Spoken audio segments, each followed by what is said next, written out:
berkaitan dengan materi presentasi. Oke, kepada kelompok 1, apakah sudah siap?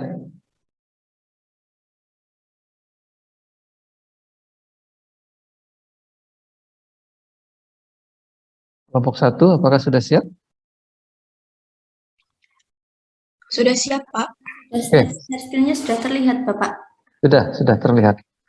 Baik, saya mulai sekarang nih, Pak. Ya, silakan. Assalamualaikum warahmatullahi wabarakatuh. Selamat pagi kepada Pak Henry selaku dosen mata kuliah pada OT Penyakit Dalam dan Bedah dan teman-teman semuanya. Kami dari kelompok 1 akan mempresentasikan materi mengenai luka bakar. Sebelumnya, perkenalkan anggota kelompok kami. Yang pertama yaitu saya sendiri, Anggita Putri Pratama. Yang kedua yaitu Dilma Putri Khairunisa. Yang ketiga Fataniah Adila Mustafa. Yang keempat Kartika Windra Septiana. Yang kelima Kevin Alfian Nur. Yang keenam Linda Lestari Ningsih. Yang ketujuh Rafli Tegar Prasetya. Yang kedelapan Revanda. Dan yang terakhir yaitu Yasmin Nafisah Bilqis.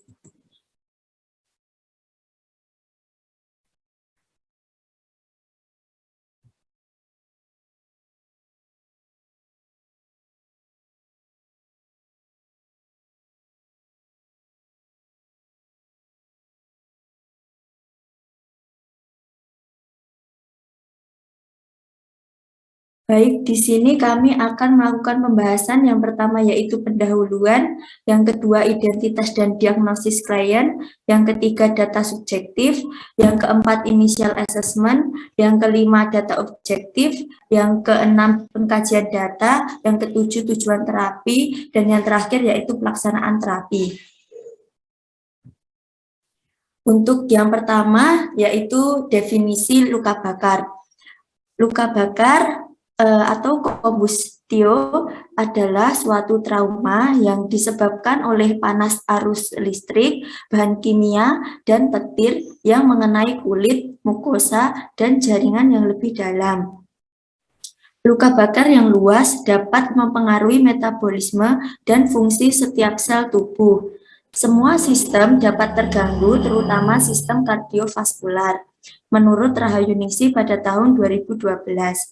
Berdasarkan kedalamannya, luka bakar dapat diklasifikasikan menjadi 3 derajat. Pada luka bakar derajat 1 atau superficial burn, tingkat luka bakar hanya mempengaruhi epidermis atau lapisan kulit paling luar. Untuk luka bakar derajat 2 atau superficial partial thickness burn dapat dikatakan luka bakar pada tingkat sedang. Dan yang terakhir yaitu luka bakar derajat 3 atau full thickness burn, yaitu kerusakan jaringan mengenai seluruh lapisan epidermis dan dermis. Luka bakar bisa merusak kulit yang berfungsi melindungi kita dari kotoran dan infeksi. Jika banyak permukaan tubuh yang terbakar, hal ini bisa mengancam jiwa karena terjadi kerusakan pembuluh darah, ketidakseimbangan elektrolit, dan suhu tubuh, gangguan pernafasan, serta fungsi saraf. Yang kedua yaitu prevalensi dari luka bakar. Menurut WHO, terdapat 265.000 kematian yang terjadi setiap tahunnya di seluruh dunia akibat luka bakar. Menurut Insani et al. Pada 2017. Adapun sekitar 3.518 kasus luka bakar di Indonesia. Kasus luka bakar terus meningkat dari 1.186 kasus pada tahun 2012 menjadi 1.123 kasus di tahun 2013 dan 1.209 kasus di tahun 2014. Berdasarkan riset kesehatan dasar di Indonesia, terdapat 0,7% prevalensi luka bakar dan prevalensi tertinggi terjadi pada usia 1-4 tahun dengan kecelakaan mencapai 1,5% menurut Aviani et al. Pada tahun 2019. Selanjutnya akan dijelaskan oleh teman saya. Baik, selanjutnya saya akan menjelaskan tentang etiologi. Berdasarkan etiologi, luka bakar dapat dibagi menjadi 4, yaitu luka bakar termal, luka bakar listrik, luka bakar kimiawi, dan luka bakar radiasi. Yang pertama itu ada luka bakar termal. Luka bakar yang disebabkan oleh air panas, jilatan api ke tubuh, kobaran api di tubuh, dan akibat kontak dengan objek panas lainnya. Kedalaman luka bakar yang terjadi akibat suhu tinggi atau termal berhubungan dengan tingkat suhu yang terkena lamanya cairan tersebut pada tubuh sehingga mengakibatkan luka yang dihasilkan semakin parah. Yang kedua yaitu luka bakar kimia. Bahan kimia yang dapat menimbulkan luka bakar diantaranya yaitu berbagai macam zat asam, basa, dan bahan kimia lainnya. Luasnya luka bakar akibat bahan kimia ditentukan oleh konsentrasi zat kimia, kontak zat kimia, dan seberapa besar jaringan yang terbuka. Yang ketiga yaitu luka bakar elektrik, yang dapat disebabkan oleh panas yang dihasilkan oleh energi listrik yang dihantarkan melalui tubuh. Tingkat keparahan luka bakar dipengaruhi oleh lamanya kontak, tingginya voltage, dan bagaimana gelombang elektrik sampai mengenai tubuh. Luka bakar akibat listrik biasanya luka akan lebih parah daripada apa yang terlihat di permukaan tubuh. Dan yang terakhir, luka bakar radiasi yang disebabkan oleh paparan sumber radioaktif. Cedera tipe ini umumnya seringkali berhubungan dengan penggunaan radiasi ion pada industri atau dari sumber radiasi untuk bertujuan keperluan terapeutik pada dunia kedokteran. Luka bakar akibat paparan sinar matahari yang berkepanjangan juga merupakan jenis luka bakar radiasi. Next.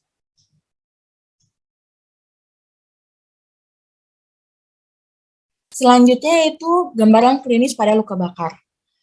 Luka bakar dapat dikelompokkan sebagai stres berat utama dan sekunder, menggunakan adanya kerusakan pribadi yang ditimbulkan luka bakar dan morbiditas yang akan timbul mengikuti stres berat awal. Gambaran klinis yang dapat dilihat pada pasien dengan kondisi luka bakar yaitu yang pertama ada kulit, yang kedua sistem kardiovaskular, yang ketiga sistem renal dan gastrointestinal, yang keempat sistem imun, yang kelima sistem respiratory. Dalam sistem respiratory juga dibagi menjadi dua, yaitu smoke inhalation dan kedua keracunan karbon monoksida. Selanjutnya yaitu prognosis pada luka bakar. Prognosis luka bakar pada anak sangat tergantung pada luas, derajat, dan lokasi luka bakar. Pada luka bakar derajat 1, angka kesembuhan sekitar 90-100% tanpa adanya kontraktur. Sementara derajat 2 dan 3, angka kejadian kontraktur berturut-turut sekitar 30-34% dan 50-70%. Angka perawatan sekitar 17,2% dengan rata luas luka bakar sekitar 27,1 dengan lama rawat sekitar 15,6 hari. Angka kematian secara keseluruhan 9,1%. Selanjutnya akan dilanjutkan oleh teman saya. Baik, selanjutnya akan saya lanjutkan. Yang selanjutnya itu bab 2, yaitu laporan kasus. Next. Yang pertama ada identitas pasien. Pasien berinisial Ananda M, lahir di Wonogiri pada tanggal 3 Maret 2020. Ia berjenis kelamin perempuan. Pasien merupakan anak kedua dari 2 bersaudara dan beragama Islam. Pasien bertempat tinggal di Ngunduh, Purworejo, Wonogiri. Sisi dominan dari pasien yaitu sisi kanan. Yang kedua ada diagnosis pasien. Ananda M didiagnosis oleh dokter mengalami kombustio derajat 2. Sementara diagnosis topisnya yaitu pada area torak. Adapun diagnosis kausatif Ananda M adalah tersiram air panas. Next. Selanjutnya ada data subjektif. Yang pertama ada hasil interview. Berdasarkan hasil interview yang kami lakukan pada tanggal 27 Februari 2022, diketahui bahwa Ananda M menderita luka bakar atau kombustio. Ananda M menderita luka bakar pada tanggal 15 Februari 2022, dikarenakan saat Ananda M sedang berada di dapur sendirian. Ia mengambil gelas yang berisi air panas. Karena terkejut, Ananda M melepaskan gelas yang sedang ia pegang. Air panas di dalam gelas tersebut kemudian tumpah dan mengenai bagian dada dari pasien. Setelah kejadian tersebut, Ananda M mendapatkan pertolongan pertama di rumah oleh orang tuanya dengan menggunakan lidah buaya yang dioleskan di area yang terkena air panas. Akan tetapi, Ananda M terus menangis dan mengeluh kesakitan karena merasa panas pada area yang terkena air panas. Kemudian ia dibawa oleh orang tuanya ke rumah sakit untuk mendapatkan penanganan yang lebih baik. Saat tiba di rumah sakit, luka bakar yang dialami oleh Ananda M dibersihkan oleh dokter. Setelah mendapat penanganan, Ananda M dipersilakan untuk rawat jalan dengan diberikan obat pereda nyeri dan salep antibiotik agar luka tidak semakin parah dan ia bisa tidur dengan nyenyak. Pada saat awal dilakukannya interview, Ananda M terlihat diam dan membatasi dalam melakukan gerakan karena ia merasa nyeri ketika bergerak. Saat masa penyembuhan, Ananda M merasa gatal di sekitar area yang terkena luka akibat air panas. Keluarga pasien juga mengatakan bahwa saat ini Ananda M masih merasa nyeri pada area luka bakar. Selama proses penyembuhan, Ananda M tidak melakukan aktivitas mandi dan tidak banyak melakukan aktivitas di luar rumah. Harapan dari keluarga Ananda M yaitu Ananda M bisa kembali untuk melakukan aktivitas seperti semula tanpa keterbatasan, karena pada dasarnya Ananda M merupakan salah satu anak yang aktif. Selain itu, orang tua pasien juga mengharapkan agar luka yang terdapat pada tubuh pasien bisa sembuh dan tidak meninggalkan bekas luka.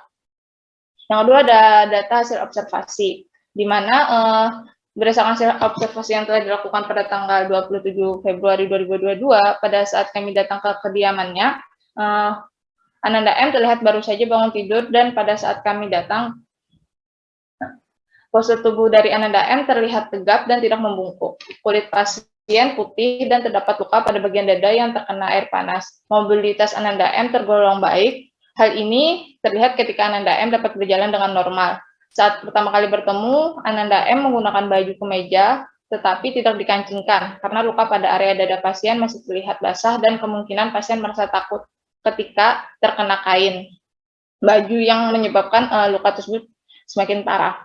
Kondisi kulit pasien yang terkena luka bakar cenderung berwarna merah kecoklatan. Terdapat nanah di sekitar luka dan terbentuknya parutan luka. Pada bagian lengan, Ananda M merasa kesulitan dalam menggerakkan ke arah dalam dan meraih barang yang berada di sampingnya. Ketika melakukannya, Ananda M mengerutkan dahinya seperti menahan rasa nyeri. Pada bagian tubuh lain kecuali area dada terlihat baik dan tidak terdapat luka. Ananda M tidak merasakan takut ketika bertemu orang baru saat pertama kali bertemu. Ananda M mampu menjalani proses pemeriksaan dengan didampingi keluarganya. Ananda M merupakan anak yang friendly. Hal ini terbukti ketika kami bertemu untuk pertama kalinya. Ia mampu mendekat dan berinteraksi dengan kami tanpa adanya ekspresi takut. Next. Baik, selanjutnya akan dilanjutkan oleh teman saya. Baik, terima kasih Kak Tania. Akan saya lanjutkan. Baik, untuk data screening ini, kita dapat dari Blanko Screening Pediatri yang kami lakukan pada tanggal 27 Februari 2022 dengan informasi yang berasal dari keluarganya, yaitu dari kakaknya. Baik, dapat didapat data bahwa Ananda M ini berusia kurang dari 2 tahun dan ia tinggal bersama kedua orang tuanya dan kakaknya di Wonogiri. Nah, ia lahir dari seorang ibu yang saat itu berusia 39 tahun, lahir dalam usia cukup bulan, tetapi lahir secara sesar. Nah, ibu pasien ini tidak memiliki riwayat penyakit tertentu dan tidak mengonsumsi baik alkohol maupun rokok. Dan selama kehamilan, ibu pasien ini tidak mengonsumsi obat-obatan, tidak ada riwayat infeksi, dan juga tidak mengalami kecelakaan. Dan selama kehamilan ini, Ibu Ananda M rutin check up kandungannya, sehingga dapat disimpulkan bahwa Ananda M ini, sikap terhadap kehamilan Ananda M ini adalah kehamilan yang diinginkan. Kemudian untuk perkembangan milestone Ananda M sendiri ini terbilang normal, di mana dari menegakkan kepala, berguling, kemudian duduk, berdiri, dan berjalan itu berturut-turut dari usia 4 bulan, 5 bulan, 6 bulan, 10 bulan, dan 12 bulan.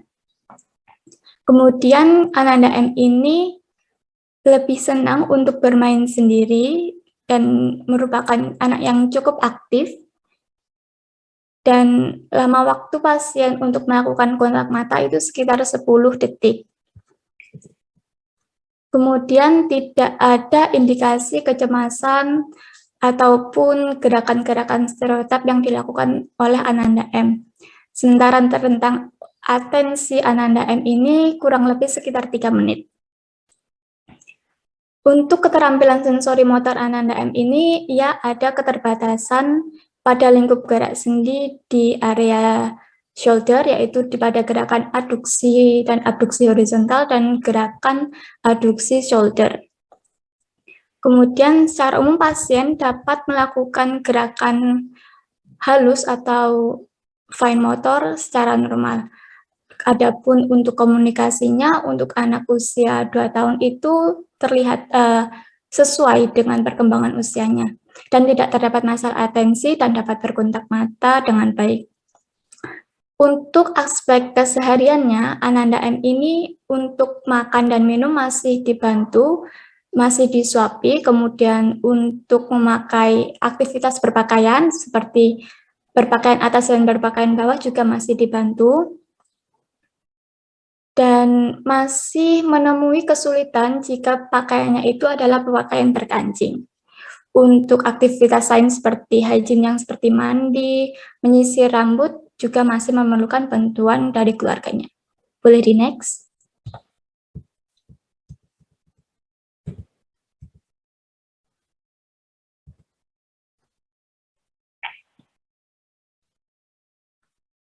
Baik, untuk initial assessment-nya yaitu screening test dan screening task. Pada screening test ini kami memerintahkan pasien untuk menggerakkan area baunya ke arah dalam dan ke arah luar, yaitu aduksi dan abduksi horizontal dengan bantuan pengalihan fokus yaitu berupa mainan, sehingga Ananda M ini mau melakukan instruksi yang kami berikan.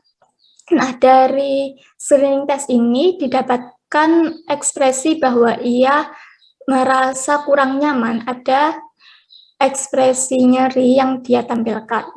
Kemudian untuk screening test sendiri, kami menginstruksikan pasien Ananda M untuk meraih botol dan juga puzzle, yang botolnya itu kami letakkan dan kami instruksikan pasien untuk mengambilnya. Jadi kami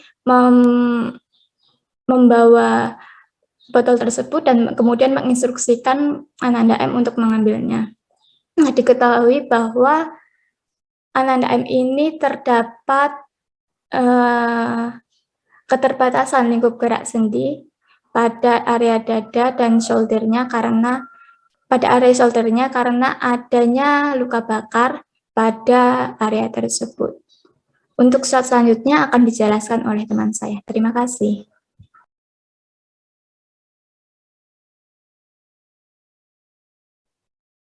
Baik, untuk selanjutnya ada data objektif. Di sini kami menggunakan 3 belangko. Yang pertama ada belangko pemeriksaan lingkup gerak sendi atau LGS. Belangko pemeriksaan lingkup gerak sendi dengan menggunakan musculoskeletal assessment dengan alat goniometer yang digunakan untuk mengukur derajat lingkup gerak sendi pasien pada area shoulder dan elbow yang dilakukan pada tanggal 27 Februari 2022. Didapatkan hasil pada fleksi shoulder, pasien mendapatkan 170 derajat. Pada abduksi shoulder, pasien mendapatkan 110 derajat. Pada adduksi shoulder, pasien mendapatkan 0 derajat. Pada abduksi horizontal, pasien mendapatkan 45 derajat. Pada adduksi horizontal, pasien mendapatkan 130 derajat. Dan pada ekstensi elbow, pasien mendapatkan 150 derajat. Berdasarkan tabel hasil pemeriksaan tersebut, dapat disimpulkan bahwa Ananda M mengalami keterbatasan derajat lingkup gerak sendi, khususnya pada gerakan abduksi shoulder, yang berpengaruh pada gerakan ekstensi elbow sebagai gerakan kompensasi. Oleh sebab itu, perlu intervensi berupa peningkatan derajat lingkup gerak sendi agar Ananda M mampu melakukan aktivitas bermain tanpa rasa nyeri. Next. Belangko kedua kami menggunakan pemeriksaan kekuatan otot. Berdasarkan pemeriksaan yang telah dilakukan pada tanggal 27 Februari 2022 menggunakan instrumen pemeriksaan kekuatan otot Ananda M diperoleh nilai 3 pada otot middle fibers of deltoid. Dan belangko terakhir kami menggunakan belangko Land and Browder. Berdasarkan pemeriksaan menggunakan belangko Land and Browder, area anterior patrang pasien mendapatkan nilai 13% untuk derajat 2 atau partial thickness. Untuk total nilai sebesar 13%. Next. Baik, untuk slide selanjutnya akan dijelaskan oleh teman saya, Dinda. Baik, saya akan melanjutkan, yaitu pengajian data. Yang pertama itu aset. Ada beberapa aset yang mendukung proses terapi dari pasien adalah anak M tidak rewel saat kami melakukan pemeriksaan. Anak M juga masih bisa melakukan aktivitas bermain, meskipun terbatas dan juga anak memiliki atensi yang bagus. Pasien mampu mempertahankan keseimbangan pada saat duduk, berdiri, dan berjalan. Selain itu, anak M termasuk anak yang cepat menangkap instruksi yang kami berikan. Yang kedua yaitu limitasi. Anak M memiliki keterbatasan belum bisa menggunakan kaos karena terdapat luka pada bagian dada. Terlebihnya yaitu karena luka tersebut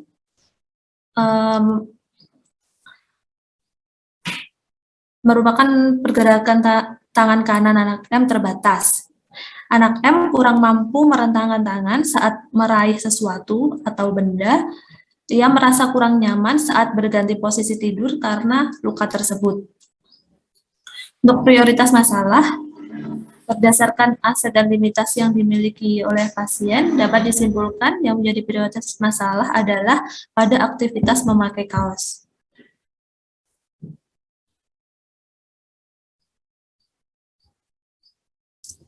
Selanjutnya yaitu tujuan terapi. Yang pertama yaitu tujuan jangka panjang atau LTG, yaitu pasien mampu memakai kaos dengan nyaman setelah 6 kali sesi terapi. Yang kedua yaitu tujuan jangka pendek atau STG. STG yang pertama yaitu pasien mampu memakai kaos dalam keadaan nyaman selama 2 kali sesi terapi. Untuk STG yang kedua, pasien mampu memakai kemeja dengan nyaman selama 2 kali sesi terapi. Untuk STG yang ketiga, yaitu pasien mampu memakai kaos dengan nyaman selama 2 kali sesi terapi.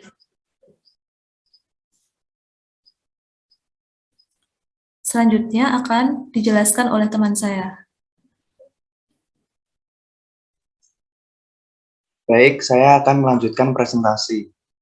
Berikutnya adalah pelaksanaan terapi. Yang pertama, ada model treatment atau kerangka acuan. Model treatment atau kerangka acuan yang digunakan pada kasus pasien ini adalah kerangka acuan biomekanik. Pemilihan kerangka acuan biomekanik didasarkan pada dasar teori bahwa kerangka acuan ini tepat digunakan untuk memperbaiki keterbatasan lingkup gerak sendi, kekuatan otot, dan endurance atau daya tahan, guna mengembalikan kemampuan fungsional shoulder. Tujuan penggunaan kerangka acuan biomekanik adalah pasien diharapkan mampu untuk meningkatkan lingkup gerak sendi shoulder dan meningkatkan kekuatan otot dan daya tahan sehingga pasien dapat melakukan aktivitas bermain dengan nyaman. Strategi yang digunakan dalam kerangka acuan biomekanik ini yaitu passive exercise berupa manual stretching dan great activity, resistant, dan repetitif. Kemudian yang kedua ada teknik terapi. Strategi atau teknik terapi yang diberikan yaitu menggunakan kerangka acuan biomekanik dengan menggunakan teknik passive exercise berupa manual stretching dan graded activity, resistant, dan repetitif. Teknik passive exercise berupa manual stretching dilakukan dengan menerima penguluran pada area shoulder. Diawali dengan menggerakkan sendi pada area tersebut hingga batas limitasi atau toleransi secara pelan, lembut, dan pasti. Kemudian ditahan selama 15-30 detik. Kemudian pada teknik grade activity, yakni teknik yang digunakan pada fase enabling, di mana terapis memecah aktivitas secara bertahap dari yang sederhana menjadi kompleks, atau memberikan gradasi aktivitas, baik itu gradasi ketinggian maupun gradasi waktu. Lalu yang ketiga ada frekuensi terapi. Pelaksanaan program okupasi terapi dilakukan dengan frekuensi kurang lebih 2 kali sesi terapi dalam 1 minggu. Kemudian yang keempat ada durasi terapi. Durasi setiap sesi terapi adalah selama 30 menit dengan memberikan waktu istirahat pasien selama 5 menit istirahat setelah setengah sesi terapi. Kemudian yang kelima ada media terapi. Media yang digunakan dalam proses terapi merupakan media yang mudah ditemukan, yaitu berupa kaos dalam singlet, terus ada kerucut donat, kemudian ada lemari batik, papan tulis, spidol, kemeja, dan kaos. Boleh di next.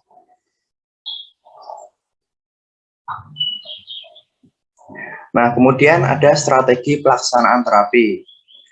Yang pertama, STG 1, pasien mampu memakai kaos dalam keadaan nyaman selama 2 kali sesi terapi. Yang pertama ada media terapi. Media terapi yang digunakan untuk mencapai tujuan jangka pendek ini adalah kaos dalam, mainan kerucut donat, dan lemari plastik. Lalu yang kedua ada pelaksanaan terapi. Yang pertama, adjunctive method.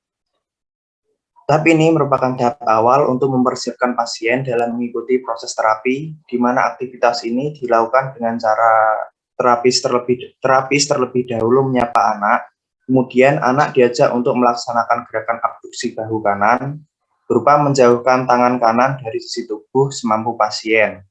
Tujuan dari aktivitas ini adalah untuk melihat kemampuan lingkup gerak sendi dan kekuatan otot pada area bahu. Untuk melakukan gerakan abduksi bahu, pasien diposisikan dalam posisi duduk, kemudian terapis meminta untuk melakukan gerakan abduksi bahu. Setelah itu, terapis melakukan manual stretching.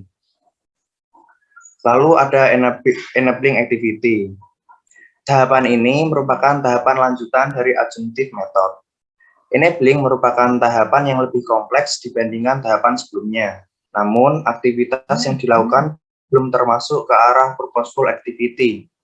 Tujuan dari tahapan ini untuk melatih pasien